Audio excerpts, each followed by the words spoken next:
Hey BCF, my name is Chris Croy, and today's devotional message is going to be coming from the book of John, chapter 15, 5-7. I am the vine, you are the branches. Those who remain in me and I in them will produce much fruit. For apart from me you can do nothing. Anyone who does not remain in me is thrown away like a useless branch and withers. Such branches are gathered into a pile to be burned. But if you remain in me and my words remain in you, you may ask for anything you want and it will be granted. I love it when Jesus spoke in parables because when he did, they were usually really intense and full of information. This parable is no different, and two of the verses really stood out to me. The first, if you remain in me and I in you, you will bear much fruit. See, this is a conditional statement. Jesus is saying that if you remain in him, you will bear fruit. The result of remaining in Jesus is bearing fruit. And as Christians, we're recognized by the fruit that we produce.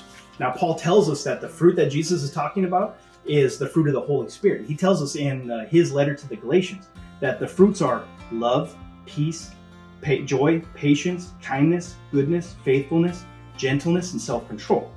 I want you to notice how these fruits are all actions that we can do, actions that we should already be doing. These are actions that actually go against the natural tendencies of the world.